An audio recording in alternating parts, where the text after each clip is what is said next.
Baik, Assalamualaikum warahmatullahi wabarakatuh. Salam Om Swastiastu, Namo Buddhaya, salam kebajikan.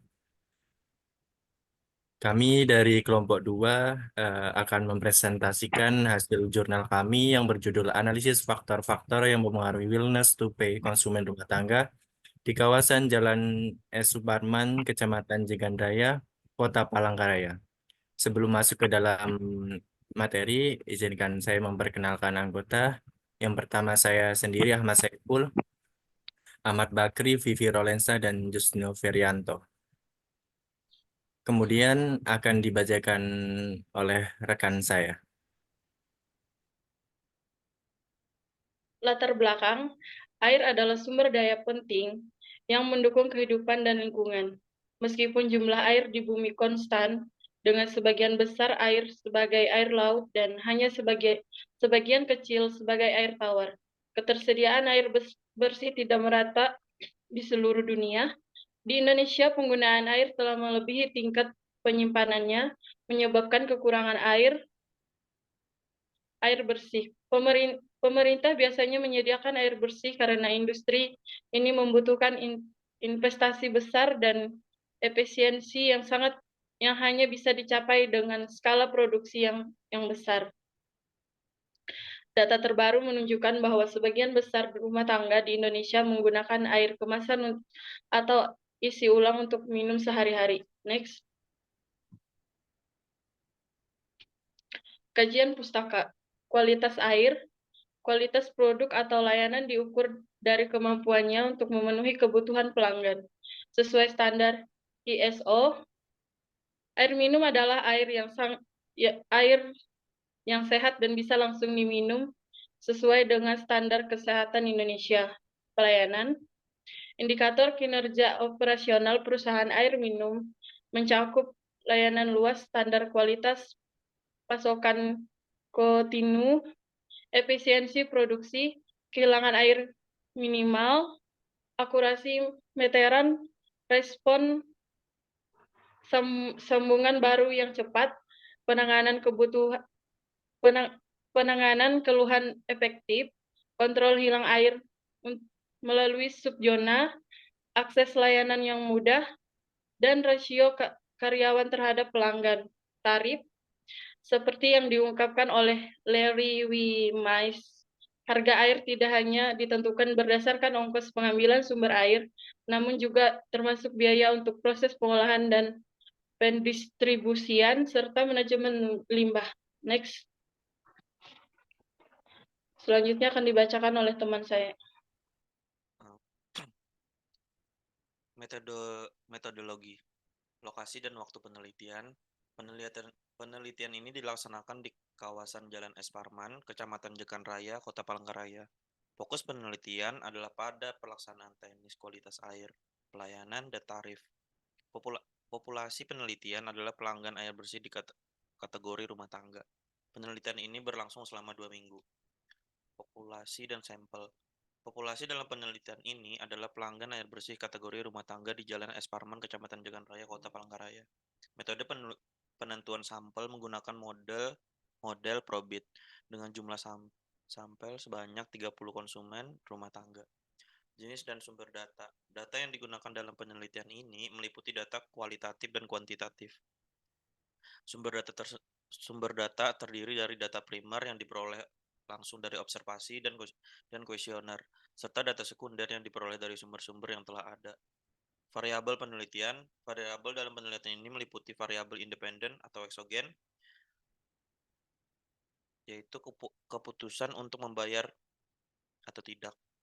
Yang kedua ada variabel dependen atau endogen, kualitas air, tarif, dan kinerja pelayanan. Metode pengumpulan data. Pengumpulan data dilakukan melalui observasi langsung di lapangan dan distribusi kuesioner kepada responden.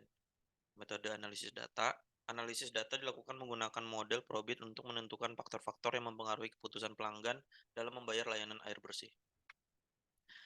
Metode analisis data. Metode analisis data Probit digunakan untuk memodelkan hubungan antara variabel terikat yang bersifat binar atau misalnya ya atau tidak, sukses atau gagal, dan satu atau lebih variabel bebas. Dalam konteks statistik, metode Probit mengasumsikan bahwa probabilitas dari variabel terikat yang mengambil nilai tertentu dapat dimodelkan sebagai fungsi normal kumulatif dari variabel bebas.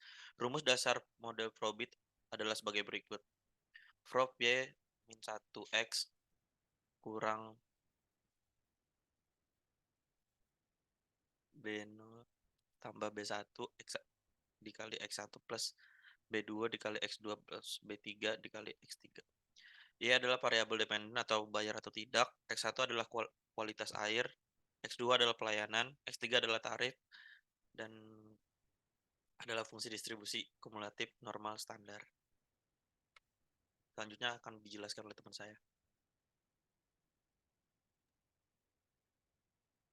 Baik, untuk hasil penelitian ini, hasil ini menggunakan metode untuk menganalisis dampak dari kualitas air layanan dan tarif ketersediaan membayar di wilayah Jalan S. Parman, Kecamatan Jegan-Raya, Kota Palangkaraya dapat dilihat dari tabel berikut.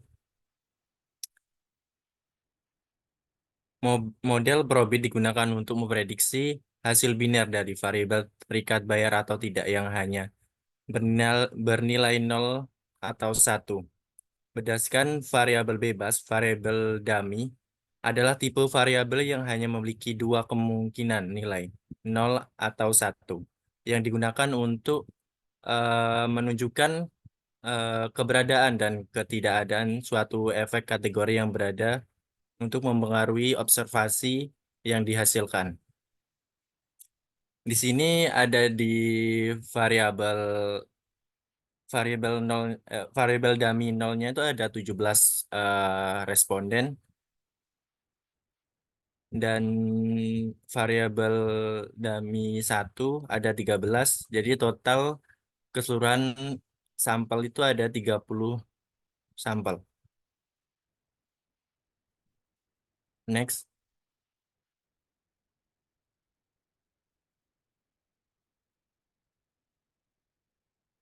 Oke,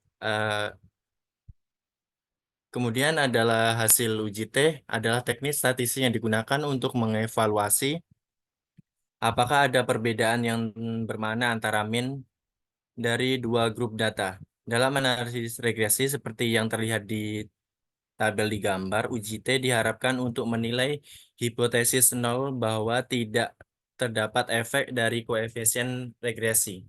Nilai koefisien adalah 0. Sebuah nilai T yang besar dan nilai P yang kecil menandakan bahwa hipotesis 0 bisa ditolak, yang berarti variabel independen mempunyai dampak signifikan terhadap variabel terikat.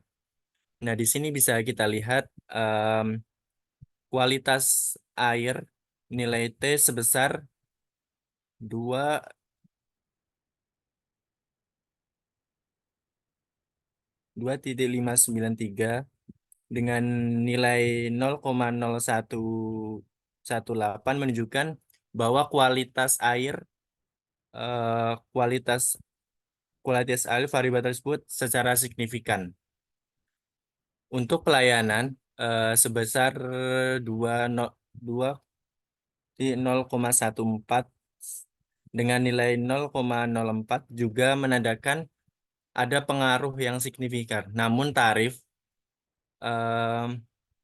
menandakan adanya tarif dengan nilai 0,23 dan nilai P 0,8115 tidak menunjukkan dampak yang signifikan terhadap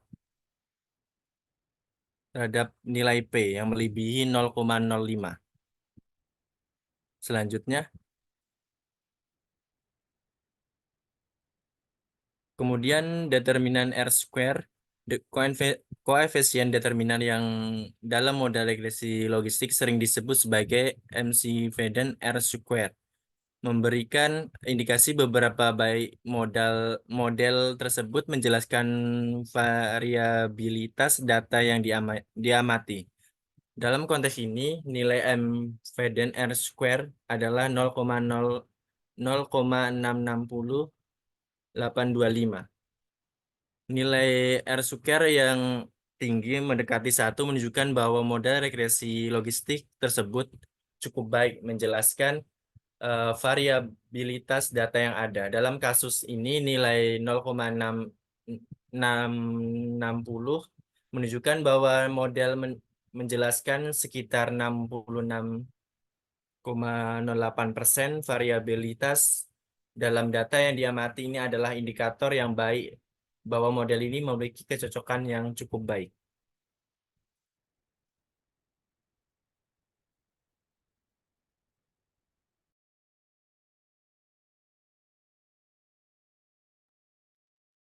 Baiklah, selanjutnya kami akan menguji uji F, yaitu uji F dalam konteks regresi logistik biasanya digantikan dengan uji likelihood ratio atau LR, yang fungsinya serupa, yaitu untuk mengevaluasi apakah model penuh dengan semua prediktor secara signifikan lebih baik dalam menjelaskan data dibandingkan model nul.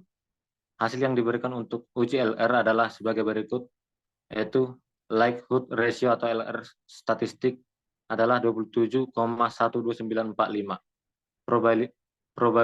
Probabilitas atau p-value dari LR statistik yaitu 0,0006.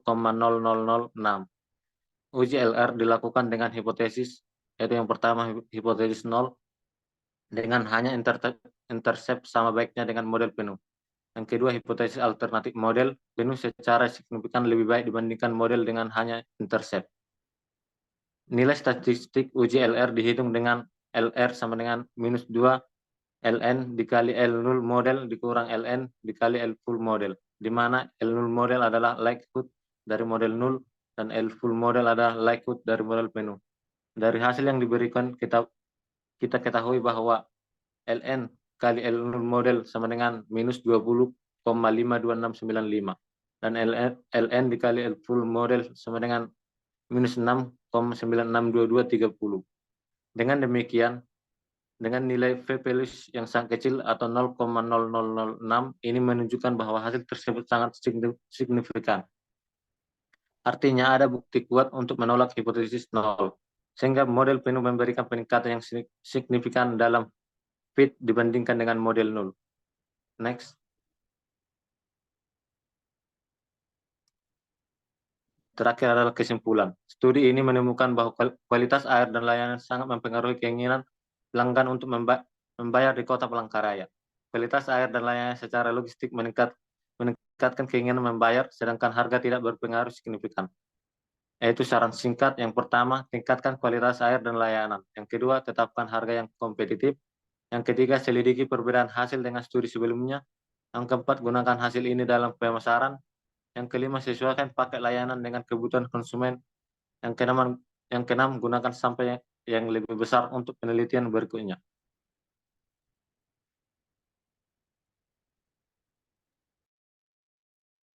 Oke, mungkin itu saja yang bisa kami paparkan dari kelompok 2. Kurang lebihnya mohon maaf. Terima kasih.